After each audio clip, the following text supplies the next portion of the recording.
Hello, welcome back to Let's Talk Title with Emerald Coast Title Services. I'm president of ECTS and host Dion Moniz, and I'm co-host Ashley Bowen, director of operations and a licensed title agent. All right, so today we're going to talk about the top 5 closing day challenges and the things that we do to make sure that the train stays on the tracks and we actually get to closing on the closing day. And things you can do to help us keep that train on the track. Exactly. It's a team effort. Yes. All right, so number 1. Okay, ugly walkthrough surprises. That's never good. I hate hearing about getting that phone call. Hey, we're supposed to be there in 15 minutes, but there were problems at the walkthrough. So let's plan the walkthrough with plenty of time. Maybe not the day of closing. I don't know why they always have to be done in the morning of closing, unless we're waiting for repairs to be done. I also suggest if you have repairs that are being done, if you had an inspection done and it said you need to get these repairs done and you asked for these repairs, I would have a re-inspection done by that same inspector. Yes, exactly. Don't save that for the final walkthrough. No, let's make sure that it's done, everything's proper. Yes. Yeah, get the re-inspection ahead of time, make sure the repairs are done, and then do the walkthrough as early as possible. If it's an afternoon closing, get it done that morning so that we as a title company have time to try to work things out if there are problems. Because if there are problems, if there are closing day repair issues at the walkthrough, a lot of times either y'all are going to have to get a repairman over there to fix it properly, or we're going to have to negotiate price right at the last minute. Yep. So top 2 ways you can resolve the closing repair delay issue is 1, just give a credit on the closing or the purchase price and let the buyer finish the repairs. Or 2, we can do an escrow where we agree to hold usually 150% of the estimated amounts just so there's enough cushion. And we hold the money when the repairs are done. We make sure they're paid. And then once everything's done and the parties are satisfied, then we can just, refund any differences. But that way, the repair obligation stays on the seller, and it comes out of seller's money without buyer having to worry about it. Well, and I also see, I like that second option, because if we were to reduce the sales price, then your whole thing's probably going to have to go back through underwriting. That's right. And we're going to have to redisclose the CD and all that stuff, and then we're going to have closing delays. So it may be best to let us just escrow the money. And we'll do that with an escrow agreement that the parties sign. That way everyone's protected and good to go. Mm-hmm. Okay. All right, number 2. What stays and what goes? Again, you may notice it at the final walkthrough. Hopefully you didn't. It can be sellers too. The sellers are thinking that they're going to take certain things. They want to take that washer and dryer that they just bought. But their contract says they have to leave it. If there's personal property on the property also that's supposed to be staying, that's something that we have to think about. I suggest either a photo or a video of that you took when you made your offer. Yep.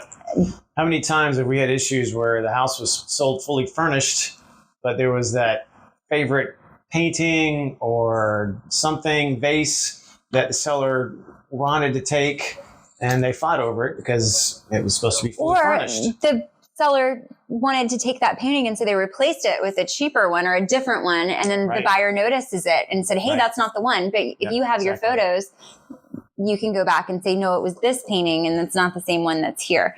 And I've had at a closing where the seller took a whole U-Haul full of antiques that they were supposed to leave, and then we ended up staying there all day negotiating back and forth until after 5 o'clock when we finally came up with an agreement and everybody signed. Yeah, because the buyer had pictures of what was in the house at the time that the contract went into place, and so they had a reference. Thank goodness. Yes. It's always smart. So usually if the MLS pictures are really good, you can reference those. Make sure you go ahead and print those off and save them in your file so that if the MLS pictures are changed, you have the original set. Or go take your own pictures while you're doing the walkthrough or video, and then reference those in the offer and possibly even attach them to the contract to be absolutely safe. So that's, what stays and what goes. I think that it's important for both seller and listing agent and the buyer and selling agent to go through that list when you're signing and also when you're packing. Yes. Make sure that we did everything just right. And it's critical on the front end to make sure, regardless of which side you're on, you understand from your client what's staying with the house, what's going with the house, and specify that in the contract. Because there's personal property to be added or personal property to be excluded. And make sure It just seems like an easy conversation to have. And we've had a lot of issues with when it comes to personal property. Lack of communication. I think it is. You just got to communicate with each other, people. Yep. All right. Number 3. Okay. Money transfer misunderstandings happens a lot. We now most title companies require all funds for closing to be in the form of a wire transfer. Yep. A lot of buyers don't understand that. Still to this day, they want to bring me a check at closing. Can't do it. Too much fraud out there. Well, and we have to sit on the check for 10 days. And we need to make that money. It needs to be available for me to fund the seller on. That's right. On the day of closing. And so cash or a wire is as if you were depositing cash into the account that I can then draw off of, which is what we need for closing, because we're dispersing all at the same time. Yep. Yeah. So if someone brings a check, then those funds can't clear the same day because the banks need more time to process and make sure they're legitimate checks these days. And so technically you're not closed. And so now buyer's in breach of the contract. Yeah. Per the contract, it says it has to be collected funds. Yeah. Collected funds, which means cleared. And that's so that we can disperse. Wire or cash. Yep. We don't want cash. Don't bring a big sack of money. No, please don't do that. But so a lot of times, every bank is different. Have your buyer call their bank and talk to them about what the process is. There are some credit unions where you have to physically go into the bank and sign a form. I've had it at closing where their credit union was in California and they had to physically be there to initiate a wire transfer. There are sister credit unions. You can find out that Eglin is a sister credit union to lots of different credit unions over the country, but they won't let you wire. They'll write you a cashier's check, but you can't wire out of that. So y'all just need to have your buyers talk to their bank and figure that out a couple of weeks before. That's a great point. Even when you go under contract, so they kind of know what to expect. Yeah. Or if they need to transfer the money from their Iowa bank into a Wells Fargo that they can access in Florida, maybe they need to do that. Or if they're using money out of a restricted investment account or an IRA, it takes time. Sometimes that takes days to process the wire. And so we try to do our best to educate the buyer on the front end. Hey, we're going to need a wire transfer. We don't take anything else. But we need your help too. And or buyer's agent, y'all need to be making sure what the bank processes are going to be to get that wire to us in time. So, yep. That's caused some closing delays. So that was a good number 3. Yep. All right, number 4. What's number 4? Oh. Credit challenges. Last minute, oops. I think hopefully your lender has told you, don't go buy a new truck. Don't go buy new furniture. Wait till after closing. Yep. No credit changes from the time you apply for the loan until when you close. Otherwise, it will delay your loan. They have to resubmit it to underwriting. It's so sad, but I have... Don't quit your job. Keep your job. I have had a closing canceled because of a truck before. Yeah. I've had several closings cancel because of losing jobs, and that is sad, and there's nothing you can do about that. Right. But the buying the truck or the buying the couch, just wait. Yes. Appraisals kind of fall under this. Nowadays, under the new FARBAR contract, appraisals have to be done within the financing contingency period, not so much for CRISP. So there can still be an appraisal contingency for the contract. And we've had issues where a day or two before closing, the appraisal is too low and the parties are scrambling because the bank now can't loan the money that the borrower or the buyer needs to close. And so do you renegotiate price? What do you do in that situation? So renegotiate price is what you want to do if the seller's willing. If the seller's willing.